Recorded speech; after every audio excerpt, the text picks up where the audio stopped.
السلام عليكم ورحمة الله وبركاته. بسم الله الرحمن الرحيم. الحمد لله رب العالمين والصلاة والسلام على أشرف المرسلين وعلى آله وصحبه أجمعين أما بعد.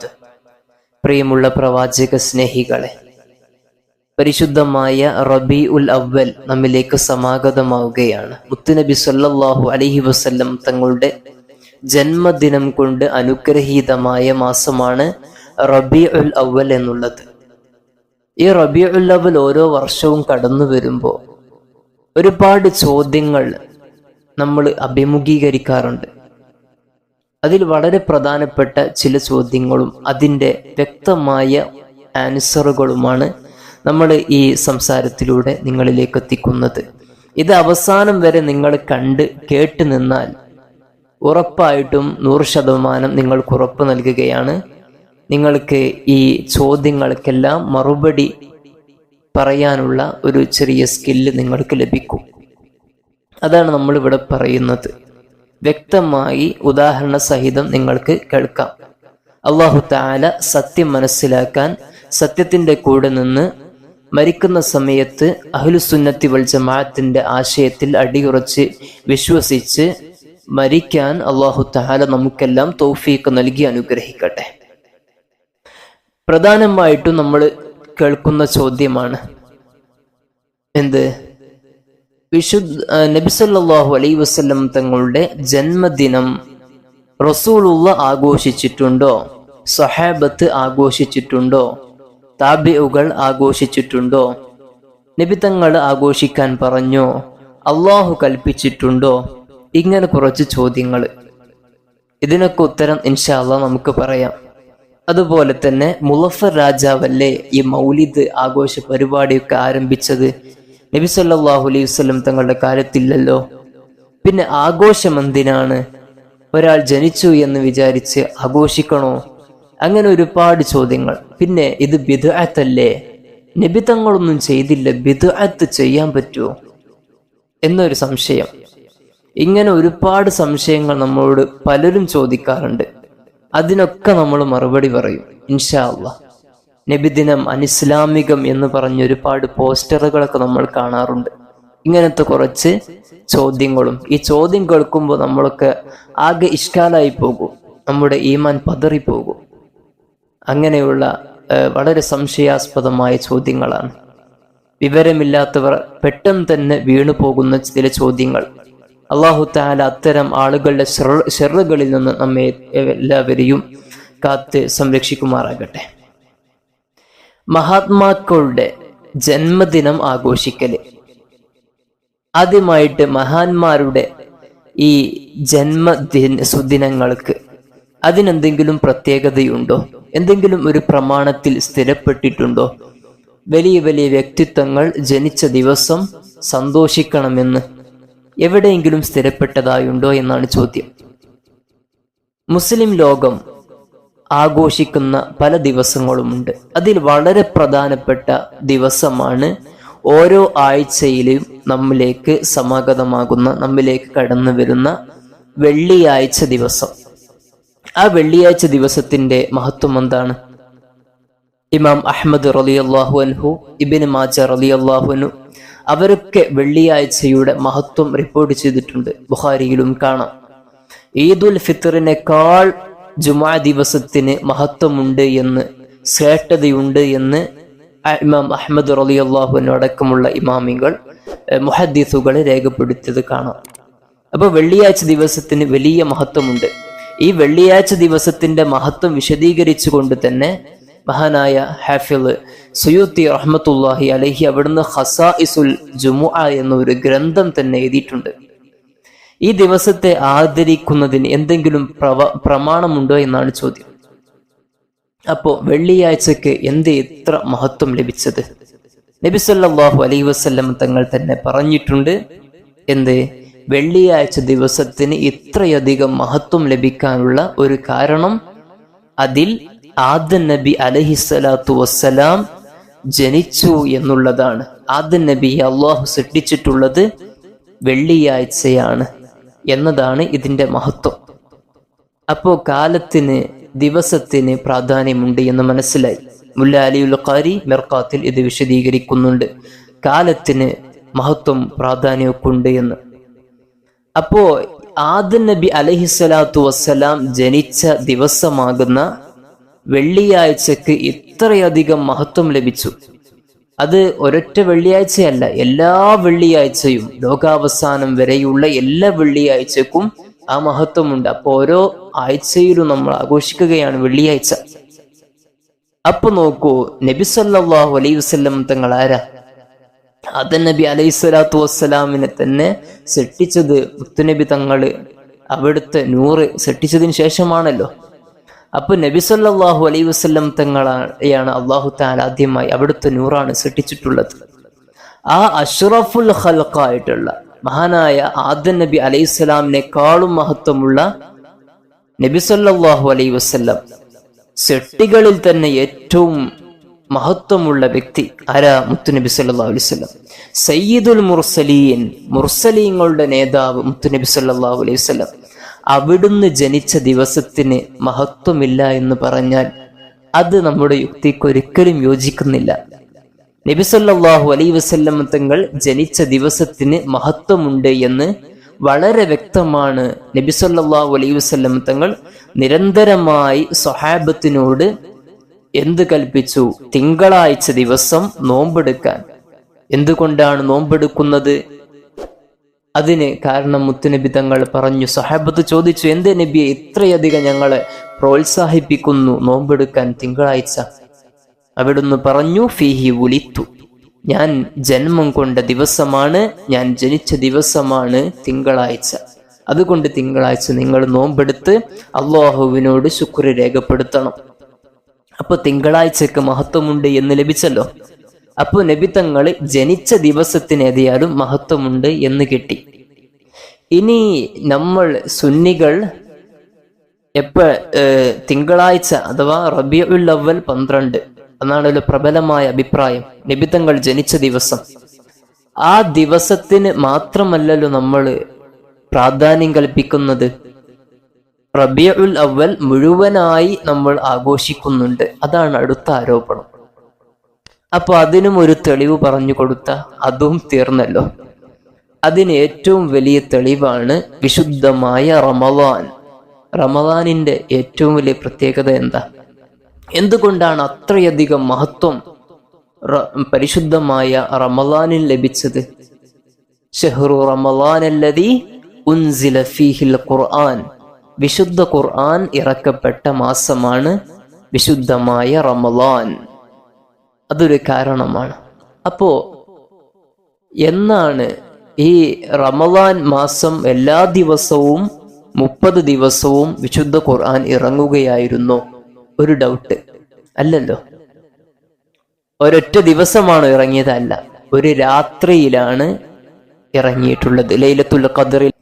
അപ്പോ ഒരൊറ്റ രാത്രി കൊണ്ടാണ് വിശുദ്ധ ഖുർആൻ അവതരിച്ചിട്ടുള്ളത്. അതുകൊണ്ട് ഈ മാസം മുഴുവൻ അല്ലാഹു തആല മഹത്വം കൽപ്പിച്ചു. അപ്പൊ മുത്തുനബി സല്ലല്ലാഹു അലൈഹി വസല്ലം തങ്ങൾ ജനിച്ച റബീഉൽ അവ്വലിൽ ഒരു ദിവസം ഉൾക്കൊള്ളുന്ന റബീഉൽ അവ്വൽ മാസത്തിന് മുഴുവനും അല്ലാഹു തആല പ്രാധാന്യം കൽപ്പിക്കുന്നുണ്ട്. അത് ഇതിൽ നിന്ന് മനസ്സിലാകുന്നതല്ലേ. അപ്പോ ഒരു ദിവസം, പ്രത്യേകമായ ഒരു ദിവസം ആ മാസത്തിൽ വന്നാൽ ആ മാസത്തിന് മുഴുവൻ മഹത്വമുണ്ട് എന്നും നമുക്ക് ലഭിച്ചു. അപ്പൊ അതിനും തെളിവായല്ലോ, അതും തീർന്നു. ഇനി എന്താണ് സംശയം? ഇതൊന്നും വെറുതെ പറഞ്ഞതല്ല, മഹാന്മാരായ പണ്ഡിതന്മാർ അവരുടെ ഗ്രന്ഥങ്ങളിൽ രേഖപ്പെടുത്തിയിട്ടുണ്ട്. മഹാനായ ഇമാം സുയൂത്തി റളിയല്ലാഹു അൻഹു അവിടുത്തെ ഫത്താവയിലും, അതുപോലെ തന്നെ അല്ലാമ ഇബ്നുൽ ഹാജ് അൽ മദ്ഖൽ എന്ന അദ്ദേഹത്തിന്റെ പ്രസിദ്ധമായ ഗ്രന്ഥത്തിലും റബീഉൽ അവൽ മാസത്തിന്റെ പവിത്രതയെ സമർത്ഥിച്ചുകൊണ്ട് ഒരുപാട് പറയുന്നുണ്ട്. അപ്പോ മഹത്വത്തിൽ ആ ദിവസത്തിന്, ജനിച്ച ദിവസത്തിന് മഹത്വമുണ്ട് എന്ന് നമുക്കെല്ലാം മനസ്സിലായി, മാസത്തിനും മഹത്വമുണ്ട് എന്ന് മനസ്സിലായി. ഇനി ആഘോഷമാണ് വിഷയം. ആഘോഷിക്കാൻ പറ്റുമോ ഇല്ലെന്ന്. ഇസ്ലാമിലെ ആഘോഷം എന്താണ് യഥാർത്ഥത്തിൽ?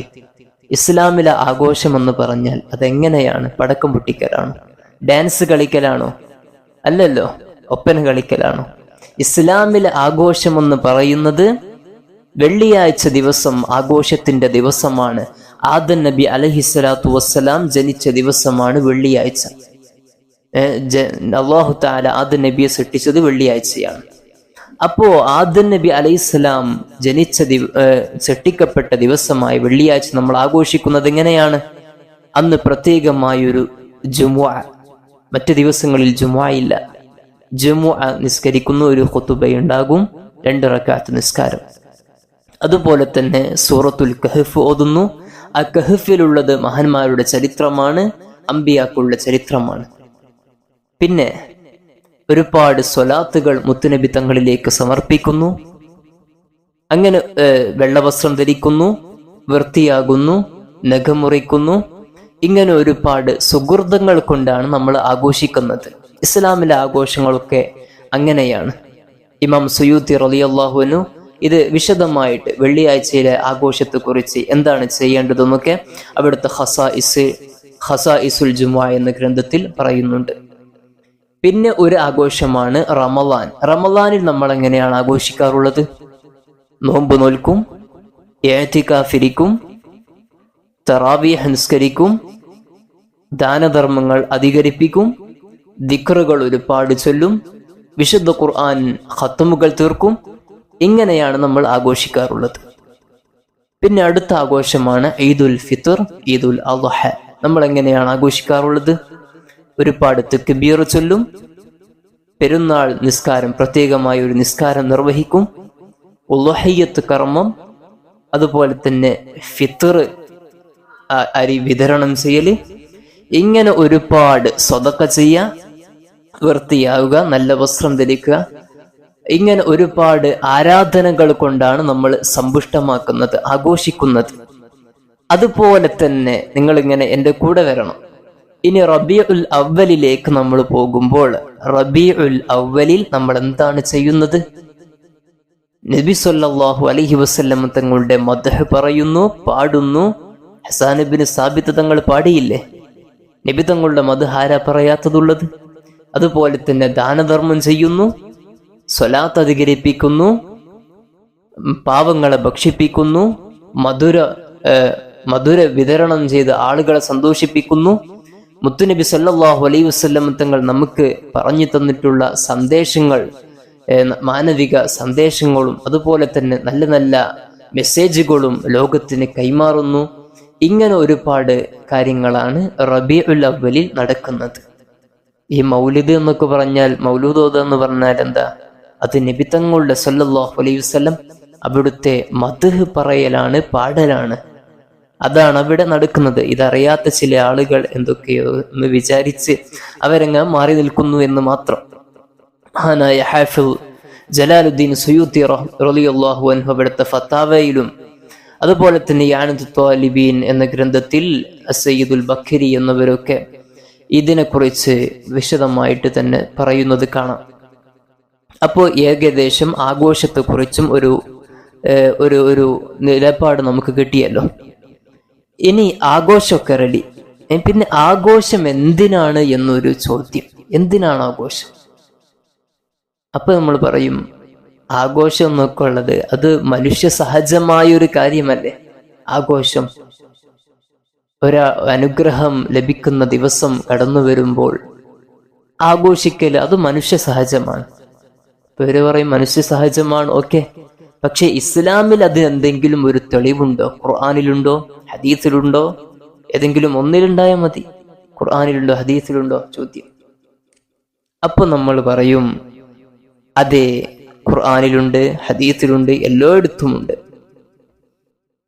ചെറിയൊരു തെളിവ് നാം പറയാം. എല്ലാ വർഷവും പറയുന്നതായിരിക്കും. ഖുൽ ബിഫളില്ലാഹി വബിറഹ്മതിഹി ഫബിദാലിക ഫൽയഫ്റഹു. ഈ ആയത്ത് അള്ളാഹുവിന്റെ റഹ്മത്തിലും അതുപോലെ തന്നെ ഫളിലൊക്കെ നിങ്ങൾ ആഘോഷിക്കൂ എന്നാണ് പറയുന്നത്. ഈ ആഘോഷം റഹ്മത്തിലാണ്. റഹ്മത്ത് എന്തെന്ന് വിശുദ്ധ ഖുർആന് കൊണ്ട് തന്നെ മഹാന്മാരായ മുഫസ്സിരീങ്ങൾ തഫ്സീർ ചെയ്യുന്നുണ്ട്, വിശദീകരിക്കുന്നുണ്ട്. തഫ്സീർ ചെയ്യുമ്പോൾ ഏറ്റവും അത്യുന്നതിയിലുള്ളത് ഖുർആന് കൊണ്ട് തന്നെ ഖുർആനെ തഫ്സീർ ചെയ്യലാണ്. അതുപോലെ തഫ്സീർ ചെയ്യുന്നു, വമാ അർസൽനാക ഇല്ല റഹ്മത്തൻ ലിൽ ആലമീൻ. വളരെ വ്യക്തമായി നസ്സായിട്ട് പറഞ്ഞതാണ്. റഹ്മത്താരാണ്? മുത്തുനബിയാണ് സല്ലല്ലാഹു അലൈഹി വസല്ലം. അപ്പോ നബിതങ്ങളാകുന്ന റഹ്മത്തിൽ സന്തോഷിക്കാനാണ് അല്ലാഹു തആല പറയുന്നത്. എങ്ങനെ സന്തോഷിക്കണം എന്നൊന്നും ഇവിടെ പറയുന്നില്ല. ഇസ്ലാം അനുവദിക്കുന്ന രൂപത്തിൽ എങ്ങനെയും സന്തോഷിക്കാവുന്നതാണ്. എങ്ങനെയും സന്തോഷിക്കാം.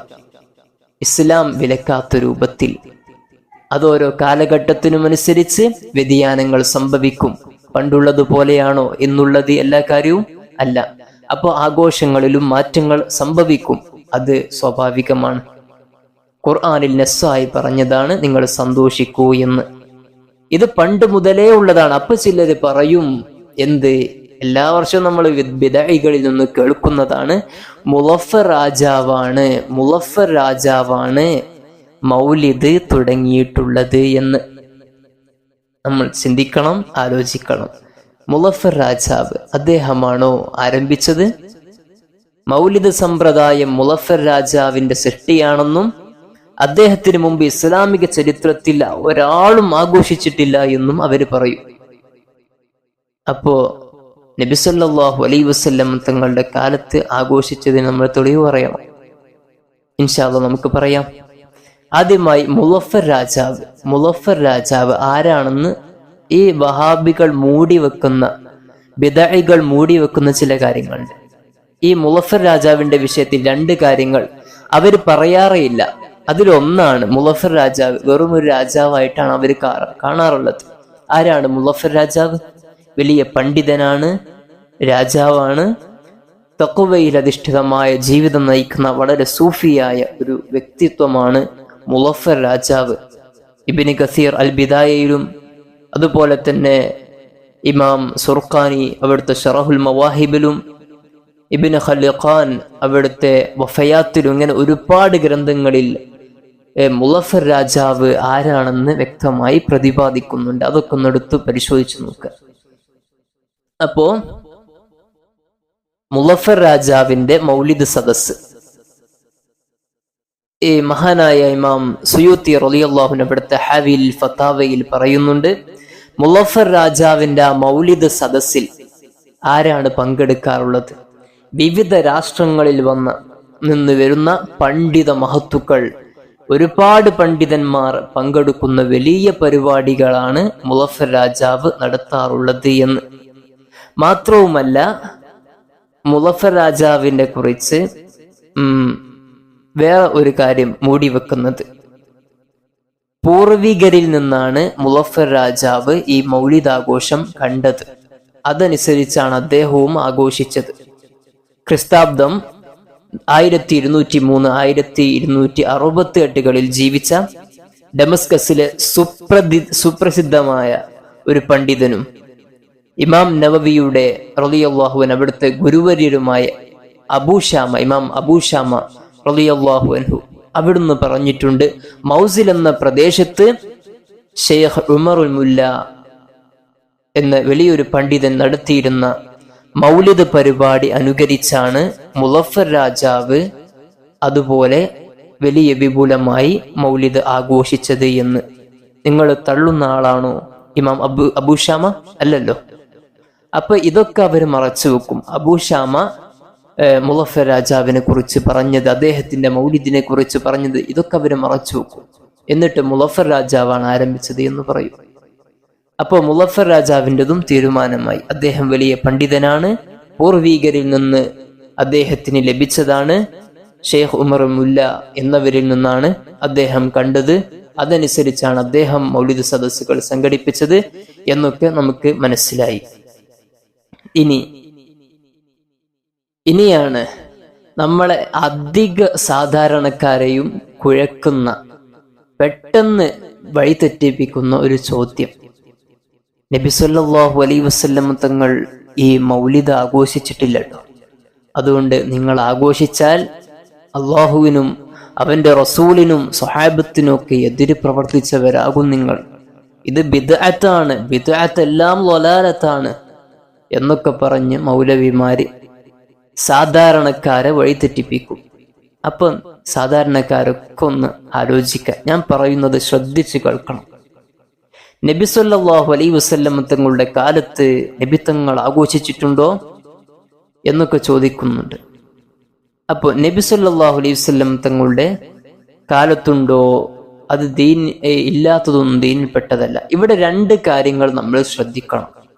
അതിലൊന്നാമത്തത്, നബി സല്ലല്ലാഹു അലൈഹി വസല്ലം തങ്ങളുടെ കാലത്ത് നബിദിനാഘോഷം ഇല്ല എന്ന് പറഞ്ഞ ഒരു വാദം, അത് ശരിയാണോ ഇല്ലയോ എന്ന് നമ്മൾ ആദ്യമായി നോക്കണം. രണ്ടാമതായി, നബി സല്ലല്ലാഹു അലൈഹി വസല്ലം തങ്ങളുടെ കാലത്ത് നിലവിലില്ലാത്തതെല്ലാം തള്ളപ്പെടേണ്ടതാണ് എന്ന വാദം, അതെത്രത്തോളം ശരിയാണ് എന്ന് അതിനെക്കുറിച്ച് കുറച്ചൊന്ന് പറയാം. നിങ്ങളൊന്ന് നോക്ക്. തറാവിയഹ് നിസ്കാരം അതെങ്ങനെയാ നമ്മുടെ നാട്ടിൽ ഇപ്പൊ നടക്കുന്നത്? ഓരോരുത്തര് പള്ളി വന്ന് നിസ്കരിച്ചു പോവുകയാണോ? അല്ലാതെ കൂട്ടമായി ജമാഅത്തായി നിസ്കരിക്കുകയാണ്? രണ്ടാമത് പറഞ്ഞതാണല്ലോ, മക്കത്തെങ്ങനെയാണ്, മദീനത്തെങ്ങനെയാണ്, നമ്മുടെ നാടുകളിലും എല്ലാ വഹാബി പള്ളികളിലും എല്ലായിടത്തും അങ്ങനെ തന്നെയാണ്. എല്ലാവരും കൂട്ടമായി സംഘടിത ജമാഅത്ത്, സ്ഥിരമായി ജമാഅത്തായി നിസ്കരിക്കുന്നു. റമദാൻ 30. ഇതെവിടുന്ന് കിട്ടി? മുത്തുനബി സല്ലല്ലാഹു അലൈഹി വസല്ലം തങ്ങൾ സംഘടിതമായി സ്ഥിരമായി ജമാഅത്തായി നിസ്കരിച്ചിട്ടുണ്ടോ? ഇല്ല. മഹാനായ ഉമർ റളിയല്ലാഹു അൻഹുവിന്റെ കാലത്താണ് സ്ഥിര ജമാഅത്ത് സംഘടിപ്പിച്ചിട്ടുള്ളത്. ഇനി മറ്റൊരു ഉദാഹരണം, ജുമുഅയുടെ 2 വാങ്ക് ഇന്ന് എല്ലായിടത്തും ഉണ്ട്. ഇതെവിടുന്ന് കിട്ടി? മഹാനായ ഉസ്മാൻ റളിയല്ലാഹു അൻഹുവാണ്, അവിടുത്തെ ഭരണകാലത്താണ് ഇത് സ്ഥാപിച്ചിട്ടുള്ളത്. മുത്തുനബി അങ്ങനെ വാങ്ക് വിളിച്ചിട്ടില്ല. അബൂബക്കർ സിദ്ദീഖ് റളിയല്ലാഹു അൻഹു വാങ്ക് വിളിച്ചിട്ടില്ല. ഉസ്മാൻ റളിയല്ലാഹു അൻഹുവിന്റെ കാലത്താണ്. അപ്പൊ ഇങ്ങനെ നോക്കുമ്പോൾ, അതുപോലെ തന്നെ ഖുർആൻ ക്രോഡീകരണം നബി തങ്ങൾ നടത്തിയിട്ടുണ്ടോ? ഇതേ ഈ വഹാബികൾ ചോദിക്കുന്ന, ബിദഈകൾ ചോദിക്കുന്ന ചോദ്യം ഈ ഖുർആൻ ക്രോഡീകരണത്തിന്റെ അവസ്ഥയിൽ മഹാനായ ഉമർ റളിയല്ലാഹു അൻഹു ചോദിക്കുന്നുണ്ട്. ഉമർ റളിയല്ലാഹു അൻഹു, അബൂബക്കർ റളിയല്ലാഹു അൻഹു, ഉമർ റളിയല്ലാഹു അൻഹു ക്രോഡീകരണത്തിന്റെ വിഷയം പറഞ്ഞപ്പോൾ അബൂബക്കർ റളിയല്ലാഹു അൻഹു ചോദിച്ചു, നബി സല്ലല്ലാഹു അലൈഹി വസല്ലം തങ്ങൾ അങ്ങനെയൊരു കാര്യം ചെയ്തില്ലല്ലോ. നബി തങ്ങള് അത്ര കാലം ജീവിച്ചിട്ട് നബി തങ്ങള് ഖുർആൻ ക്രോഡീകരിച്ചില്ലല്ലോ.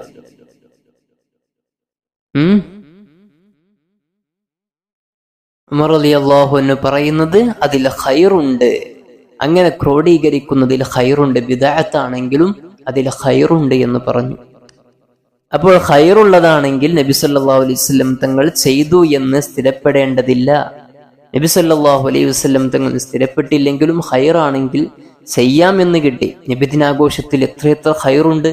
നബി തങ്ങളുടെ സ്മരണ, അത് പുതുതലമുറക്ക് അവിടുത്തെ ആശയങ്ങൾ, അവിടുത്തെ ഹദീസുകൾ, അവിടുത്തെ മദ്ഹുകൾ എല്ലാം പറഞ്ഞു കൊടുക്കലാണ്. ഇതൊക്കെ വലിയ ഉപകാരമുള്ളതാണ്. അപ്പോ ഉപകാരമുള്ളതെല്ലാം, ഖൈറുള്ളതെല്ലാം നബി സല്ലല്ലാഹു അലൈഹി വസല്ലം തങ്ങളിൽ നിന്ന് നമ്മൾ വായിച്ചിട്ടില്ലെങ്കിലും നമുക്ക് ചെയ്യാം എന്ന് കിട്ടി. നബി തങ്ങൾ ചെയ്തതൊന്നും ചെയ്യാത്തതൊന്നും പറ്റില്ല എന്ന് പറയുകയാണെങ്കിൽ ഇന്നത്തെ ബിദഈകളുടെ മുഴുവൻ സംഘടനകളും പിരിച്ചുവിടണം, അവരുടെ സ്ഥാപനങ്ങളൊക്കെ പിരിച്ചുവിടണം. ഒന്നും ഇവിടെ പറ്റില്ല. ഇതൊക്കെ ദീനിന്റെ പേരിലാണല്ലോ. ദീനിന്റെ പേരിലുള്ളതൊക്കെ ഒഴിവാക്കണം. അങ്ങനെ വരും. അപ്പോ നമ്മൾ ശരിക്കും ചിന്തിക്കണം. ഇങ്ങനെ ഒരുപാട് വിഷയങ്ങൾ ഇതിലേക്ക് കടന്നു വരുന്നുണ്ട്. നബി തങ്ങളുടെ കാലത്തില്ലാത്തത് ഒരുപാട് വിഷയങ്ങൾ ദീനിന്റെ വിഷയത്തിൽ തന്നെ. അപ്പൊ ഇങ്ങനെ ഓരോന്നും ഇങ്ങനെ ഒഴിവാക്കുകയാണെങ്കിൽ ഇസ്ലാമിന്റെ അടിസ്ഥാനപരമായ ഇന്ന് നമ്മൾ കാണുന്ന പല ആചാരങ്ങളും എടുത്തൊഴിവാക്കേണ്ടി വരും. ജുമുഅയുടെ 2 വാങ്ക് ഒഴിവാക്കേണ്ടി വരും, ഖുർആൻ ഒഴിവാക്കേണ്ടി വരും, ഇങ്ങനെ ക്രോഡീകരിക്കപ്പെട്ട ഖുർആൻ ഒഴിവാക്കേണ്ടി വരും, ഖുർആനിൽ തന്നെ ഹറക്കത്തുകൾ ഇട്ടത് അത് ഒഴിവാക്കേണ്ടി വരും, പുള്ളികൾ ഇട്ടത് ഒഴിവാക്കേണ്ടി വരും. അങ്ങനെ ഓരോന്നാൻ ഇവിടുന്ന് ഒഴിവാക്കേണ്ടി വരും. അപ്പൊ ഈ വാദം ഒരിക്കലും ശരിയല്ല. പിന്നെ ഈ ബിദഈകൾ ഈ നബിദിനാഘോഷത്തിലേക്ക് മാത്രമായിട്ടാണ് ഇങ്ങനെ ഒരു വിഷയം കൊണ്ട് ഈ ചോദ്യം അവർ എറിയുന്നത്. വേറൊരു വിഷയത്തിൽ അവർ ചോദിക്കുന്നില്ലല്ലോ. അവർ തന്നെ മതത്തിന്റെ പേരിൽ എത്ര സ്ഥാപനങ്ങൾ ഉണ്ടാക്കുന്നുണ്ട്. പള്ളികൾ ഉണ്ടാക്കുന്നുണ്ട്. വർഷം തോറും അതിന്റെ വാർഷികവും ആഘോഷിക്കുന്നുണ്ട്. ഓരോ നിശ്ചിതമായ ഡേറ്റ് വെച്ച് ഓരോ വർഷവും അവർ ആഘോഷിക്കുന്നുണ്ട്. ഈ ആഘോഷമൊക്കെ എവിടുന്ന് കിട്ടി? മുത്തുനബി സല്ലല്ലാഹു അലൈഹി വസല്ലം തങ്ങൾ മദീനത്ത് പള്ളി ഉണ്ടാക്കിയില്ലേ? ഖുബാ മസ്ജിദ് ഉണ്ടാക്കിയില്ലേ? മസ്ജിദുൻ നബവി. ഇതിന്റെ ഒക്കെ ആഘോഷം നബി തങ്ങൾ നടത്തിയതായി നമ്മൾ ഇതുവരെ കണ്ടിട്ടില്ല. സ്വഹാബത്ത് വാർഷികം ആഘോഷിച്ചിട്ടുണ്ടോ? ഇല്ലല്ലോ. പിന്നെ അന്ന് കാണുന്ന ഒരുപാട് പ്രസിദ്ധീകരണങ്ങൾ, ഓൺലൈൻ മാധ്യമങ്ങളിലൂടെയുള്ള ദഅവത്ത്, ഇതൊക്കെ നബി തങ്ങൾ ചെയ്തിട്ടുണ്ടോ? നല്ല കാലത്തിനനുസരിച്ച് മാറിയതാണോ? കാലത്തിനനുസരിച്ച് മാറിയതാണെങ്കിൽ നമ്മുടെ മറുപടിയിലേക്ക് നമ്മളെത്തി വിജയിക്കുന്നതാണ്. നമ്മുടെ ആശയം തന്നെ കാലത്തിനനുസരിച്ച്. മുത്തുനബി തങ്ങളുടെ കാലത്ത് ചെറിയ രീതിയിലുള്ള ആഘോഷം, നബി തങ്ങളെ ജന്മസ്ഥലം മക്കക്കാര് കൂട്ടം കൂട്ടമായി പോയി ആ ജന്മ ദിവസം സന്ദർശിക്കുകയും ബറക്കത്തെടുക്കുകയും ചെയ്യുമായിരുന്നു.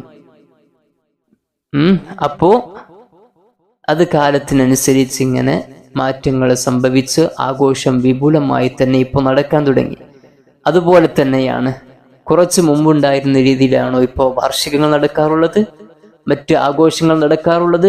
അല്ലല്ലോ. എല്ലാത്തിലും ഭേദഗതികൾ, മാറ്റങ്ങൾ സംഭവിച്ചു കൊണ്ടിരിക്കുന്നു. അപ്പോ ആഘോഷത്തിന്റെ വിഷയത്തിലും മാറ്റങ്ങളുണ്ട്. അപ്പോ ബിദ്അത്തുകൾ ഒരുപാടുണ്ട്, പല രീതിയിലുള്ള ബിദ്അത്തുകൾ. ലോക പ്രശസ്ത പണ്ഡിതൻ മഹാനായ ഇബ്നു അബ്ദിസ്സലാം റളിയല്ലാഹു അൻഹു പറയുന്നതായി ഇമാം സുയൂത്തി റളിയല്ലാഹു അൻഹു ഇവിടുത്തെ ഹവിൽ ഫതാവയിൽ പറയുന്നുണ്ട്. എന്ത്? ബിദ്അത്തുകൾ വാജിബ്, ഹറാമ്, മന്ദൂബ്, മക്റൂഹ്, മുബാഹ് തുടങ്ങിയ ഇനങ്ങളൊക്കെ ഉണ്ട്. ബിദ്അത്ത് പല രൂപത്തിലുണ്ട്. സുന്നത്തായ ബിദ്അത്ത് ഉണ്ട്, ഹറാമായതുണ്ട്, ഹലാലായതുണ്ട്, ജായിസായതുണ്ട്. ഇങ്ങനെ പലതരത്തിലുള്ള ബിദ്അത്തുകളുണ്ട്. മഹാനായ ഇമാം ബൈഹഖി റളിയല്ലാഹു അൻഹു മനാഖിബു ശാഫിഈയിൽ ഉദ്ധരിക്കുന്നുണ്ട്. എന്ത്? ബിദ്അത്ത് രണ്ടിനമുണ്ട് എന്ന്. ഖുർആനിനും സുന്നത്തിനും സഹാബത്തിന്റെ ചര്യക്കും ഇജ്മാഇനും ഒക്കെ എതിരായ ഒരു ബിദ്അത്ത്, അത് ളലാലത്താണ്. എന്നാൽ വിരുദ്ധമല്ലാത്ത നല്ല കാര്യങ്ങളുണ്ട്. അത് ഒരിക്കലും നിഷേധിക്കപ്പെടേണ്ട ബിദ്അത്തല്ല, അതൊക്കെ അംഗീകരിക്കേണ്ട ബിദ്അത്താണ്. അതിൽപ്പെട്ടതാണ് ഈ ഖുർആൻ ക്രോഡീകരണം, ജമാഅത്തും, രണ്ട് വാങ്കും, അതുപോലെ തന്നെ നബിദിനാഘോഷത്തിന്റെ പുതിയ പുതിയ രൂപങ്ങളും. ഇതൊക്കെ ഖൈറായ രൂപത്തിൽ എന്തൊക്കെ നമുക്ക് ഇവിടെ സ്ഥാപിച്ചെടുക്കാൻ സാധ്യമാണോ അതെല്ലാം ബിദ്അത്ത് ഹസനയാണ് എന്ന് മഹാന്മാരായ പണ്ഡിതന്മാർ രേഖപ്പെടുത്തുന്നു. തറാവീഹിന്റെ വിഷയത്തിൽ മഹാനായ അബൂബക്കർ റളിയല്ലാഹു അൻഹു അവിടുന്ന് നബി സല്ലല്ലാഹു അലൈഹി വസല്ലം തങ്ങളുടെ കാലത്ത് ഇങ്ങനെ ഒരു തറാവീഹ് ജമാഅത്ത് ഇല്ലല്ലോ എന്ന് പറഞ്ഞപ്പോൾ നല്ല ബിദ്അത്താണ് എന്നാണ് മഹാനായ ഉമർ ഇബ്നുൽ ഖത്താബ് റളിയല്ലാഹു അൻഹു പറഞ്ഞിട്ടുള്ളത്. പിന്നെ ഈ ആഘോഷം, നബി സല്ലല്ലാഹു അലൈഹി വസല്ലം തങ്ങളുടെ ജന്മദിനാഘോഷം നമ്മൾ പറയാമെന്ന് പറഞ്ഞു. നബി തങ്ങളുടെ കാലത്തുണ്ടായിരുന്നു എന്ന്. ആദ്യമായി നബി തങ്ങളുടെ ജന്മദിനത്തിൽ സന്തോഷിച്ചിട്ടുള്ളത് അബൂലഹബാണ്. അബൂലഹബ് സന്തോഷിച്ചു. ആര്? അടിമ സ്ത്രീയാകുന്ന സുവൈബത്താണ് വന്ന് പറഞ്ഞത് നബി തങ്ങൾ ജനിച്ച ഒരു വിവരം. ഉടൻ തന്നെ ആ സുവൈബത്ത് എന്ന അടിമ സ്ത്രീയെ അബൂലഹബ് മോചിപ്പിക്കുകയാണ്. തിങ്കളാഴ്ച, അതുകൊണ്ട് തന്നെ തിങ്കളാഴ്ച ദിവസം അബൂലഹബ് ആരാ? തബ്ബത് യദാ അബീ ലഹബിൻ വതബ്. അത്രയധികം വിശുദ്ധ ഖുർആൻ ആക്ഷേപിച്ച, വിശുദ്ധ ഖുർആൻ ശപിച്ച ആളാണ് അബൂലഹബ്. ആ അബൂലഹബിന് തിങ്കളാഴ്ച മാത്രം കുറച്ച് വെള്ളം കുടിപ്പിക്കും നരകത്തിൽ നിന്ന്. കാരണം എന്താ? നബി സല്ലല്ലാഹു അലൈഹി വസല്ലം തങ്ങളുടെ ജന്മദിനത്തിൽ സന്തോഷിച്ച് ആ അടിമ സ്ത്രീയെ മോചിപ്പിച്ചു എന്ന കാരണമാണ്. അതുപോലെ തന്നെ മദ്ഹ് പാടുന്നതിന് കുഴപ്പമില്ല. ഹസ്സാൻ ഇബ്നു സാബിത്ത് റളിയല്ലാഹു അൻഹു മദ്ഹ് പാടിയിട്ടുണ്ട്, സ്റ്റേജ് വരെ ഒരുക്കി കൊടുത്തിട്ടുണ്ട്. ഇതൊക്കെ ബുഖാരിയിൽ ഉദ്ധരിച്ച ഹദീസാണ്. മഹാനായ അബൂബക്കർ റളിയല്ലാഹു അൻഹു, ഉസ്മാൻ റളിയല്ലാഹു അൻഹു, അലി റളിയല്ലാഹു അൻഹു തുടങ്ങിയവരൊക്കെ നബി തങ്ങളെ പ്രകീർത്തിച്ചതിന്റെ ഒരുപാട് ഹദീസുകൾ നമുക്ക് വായിച്ചെടുക്കാൻ സാധിക്കും. മഹാനായ ഹസനുൽ ബസ്രി റളിയല്ലാഹു അൻഹു ആരാണ്? 300ഓളം സ്വഹാബികളിൽ നിന്ന് നേരിട്ട് ദീൻ പഠിച്ച ആളാണ്. 300ഓളം സ്വഹാബികളിൽ നിന്ന്. അദ്ദേഹം പറഞ്ഞു, ഉഹദ് മലയോളം സ്വർണം എനിക്കുണ്ടെങ്കിൽ അതെല്ലാം മൗലിദിന് വേണ്ടി ഞാൻ ചെലവഴിക്കുമെന്ന്. ഇവരൊക്കെ മനസ്സിലാക്കാത്ത ദീനാണോ ഇന്ന് കാണുന്ന നവീനവാദികൾ മനസ്സിലാക്കുന്നത്? ഒരിക്കലും നമുക്ക് സമ്മതിച്ചു കൊടുക്കാൻ പറ്റില്ല. മക്കക്കാരായ ആളുകൾ നബി സല്ലല്ലാഹു അലൈഹി വസല്ലം തങ്ങൾ ജനിച്ച ദിവസം ആ സ്ഥലം പോയി സന്ദർശിക്കുകയും സിയാറത്ത് ചെയ്യുകയും ബറക്കത്തെടുക്കുകയും അതുപോലെ തന്നെ ഭക്ഷണം വിതരണം ചെയ്യുമെന്നും എന്നൊക്കെ ഇമാം ഖസ്തലാനി റളിയല്ലാഹു അൻഹു അവിടുത്തെ അൽ മവാഹിബുൽ ലദുന്നിയ എന്ന പ്രസിദ്ധമായ ഗ്രന്ഥത്തിൽ പറയുന്നുണ്ട്. അതുകൊണ്ട് തന്നെ നമ്മൾ മനസ്സിലാക്കണം, മുളഫർ രാജാവ് തുടങ്ങിയതൊന്നുമല്ല ഈ നബിദിനം എന്നുള്ളത്, നബിദിനാഘോഷം എന്നുള്ളത്. അത് രാജകീയമാക്കി എന്ന് മാത്രം. ഈ വിമർശകർ തന്നെ സമീപകാലം വരെ 1950 വരെ ഗംഭീരമായി തന്നെ നബിദിനം ആഘോഷിച്ചവരാണ്. പിന്നെ ഈ ബിദഅ്കൾക്കിടയിൽ ആശയക്കുഴപ്പങ്ങൾ നിരന്തരം സംഭവിക്കുകയാണ്. അത് തൗഹീദിന്റെ വിഷയത്തിൽ മാത്രമല്ല, പല വിഷയത്തിലും ഓരോരുത്തർക്കും ഓരോ തൗഹീദായി ചിതറി പോവുകയാണ്. ആദ്യകാലത്തൊക്കെ സുന്നി മുജാഹിദ് 2 ടീമായിരുന്നു. ഇപ്പൊ അങ്ങനെയല്ല. ഇപ്പൊ ബിദഅ്കൾ തന്നെ മുജാഹിദ് തന്നെ പല ഗ്രൂപ്പുകളിലായി അങ്ങോട്ടും ഇങ്ങോട്ടും ശിർക്ക് ആരോപിക്കുകയാണ്. പലരും പല തൗഹീദിൽ വിശ്വസിക്കുന്നു. സംവാദങ്ങളിലൂടെ പല രീതിയിലും ആശയ തിരുത്തലുകൾ അവർക്കുണ്ടായിട്ടുണ്ട്. സിഹർ, കണ്ണേറ്, മന്ത്രം, ഇതിലൊക്കെ ചില ഗ്രൂപ്പുകളൊക്കെ അതിൽ നിന്ന് മാറിയിട്ടുണ്ട്. അത് സുന്നത്ത് ജമാഅത്തിന്റെ വിശ്വാസത്തിലേക്ക് തന്നെ മടങ്ങിയെത്തിയവരുണ്ട് ചില ഗ്രൂപ്പുകൾ. എന്നാൽ ചില ഗ്രൂപ്പുകൾ വീണ്ടും വീണ്ടും വഴിപ്പിച്ച് പോയിക്കൊണ്ടേയിരിക്കുകയാണ്. അതുപോലെ തന്നെ നബിദിനാഘോഷം സമീപകാലത്ത് ചില ഗ്രൂപ്പുകളൊക്കെ ആഘോഷിച്ചിട്ടുണ്ട് എന്ന് കണ്ടു. അങ്ങനെ ആ പണ്ട് കാലത്ത് ഇവരുടെയൊക്കെ ഈ മുജാഹിദ് പ്രസ്ഥാനത്തിന്റെ തന്നെ സ്ഥാപകന്മാരായ ആളുകൾ അവരൊക്കെ ആഘോഷിച്ചിരുന്നു. എന്ന പിൻതലമുറക്കാരായി വന്ന ഇന്നത്തെ മുജാഹിദ് വിഭാഗം ചിന്നിച്ചിതറി 10ഉം 15ഉം ഒക്കെ ആയ ഇവരൊന്നും ഈ നബിദിനാഘോഷത്തിൽ അത്രയങ്ങ് പ്രാധാന്യം കൊടുക്കുകയില്ല. പക്ഷെ എന്ന് മാത്രമല്ല, മുമ്പുള്ള ആളുകളൊക്കെ പിഴച്ചുപോയി. നമ്മൾ തോന്നിപ്പോകും ഇവിടുന്ന് അങ്ങോട്ടാണ് ഇസ്ലാം പോകുന്നത് എന്ന്. നബി സല്ലല്ലാഹു അലൈഹി വസല്ലം തങ്ങളിൽ നിന്ന് സ്വഹാബത്ത്, താബിഈങ്ങൾ, തബഅ താബിഈങ്ങൾ അങ്ങനെ പോന്ന് നമ്മുടെ ഇമാമിയങ്ങൾ അങ്ങനെയാണല്ലോ ഇസ്ലാം നമ്മിലേക്ക് എത്തിയിട്ടുള്ളത്. എന്നാൽ ഇപ്പൊ നമുക്ക് ഇവരൊക്കെ കണ്ടിട്ട് മനസ്സിലാകുന്നത് ദീൻ ഇവിടെ നിന്ന് അങ്ങോട്ട് നബി തങ്ങളിലേക്ക് പോകുക എന്ന. കാരണം ഇവരിങ്ങനെ ഇജ്തിഹാദ് ചെയ്യുക, മുൻഗാമികളൊക്കെ പിഴച്ചുപോയി. അങ്ങനെ നബി സല്ലല്ലാഹു അലൈഹി വസല്ലം തങ്ങളിലേക്ക് ഇവിടെ നിന്ന് അങ്ങോട്ട് ദീന് പോകുന്ന ഒരു കാഴ്ചയാണ് നമ്മൾ അവരുടെ വിഷയത്തിൽ കണ്ടുകൊണ്ടിരിക്കുന്നത്. അല്ലാഹു തആല ഏതായാലും എല്ലാവർക്കും ഹിദായത്ത് കൊടുക്കട്ടെ. നമ്മുടെ ഹിദായത്തൊക്കെ അല്ലാഹു തആല നിലനിർത്തി തരട്ടെ. മുത്തുനബി സല്ലല്ലാഹു അലൈഹി വസല്ലം തങ്ങളെ പ്രിയം വെക്കാനും അവിടുത്തെ മഹബത്ത് വെക്കാനും അല്ലാഹു തആല നമുക്ക് തൗഫീഖ് നൽകട്ടെ. നബി തങ്ങളുടെ ജന്മദിനത്തിൽ സന്തോഷിക്കുന്നവരുടെ കൂട്ടത്തിൽ അല്ലാഹു തആല നമ്മെ ഉൾപ്പെടുത്തുമാറാകട്ടെ. അഹ്ലുസുന്നത്തി വൽ ജമാഅത്തിൽ അടിയുറച്ച് വിശ്വസിക്കാനും മരിക്കുന്ന സമയത്ത് കാമിലായ ഈമാനോടെ തൗബയോടെ കലിമ ചൊല്ലി മരിക്കാനുള്ള തൗഫീഖ് അല്ലാഹു തആല നമുക്ക് നൽകട്ടെ എന്ന് ദുആ ചെയ്യുന്നു. വആഖിറു ദഅവാനാ അൽഹംദുലില്ലാഹി റബ്ബിൽ ആലമീൻ. അസ്സലാമു അലൈക്കും വറഹ്മത്തുള്ളാഹി വബറകാതുഹു.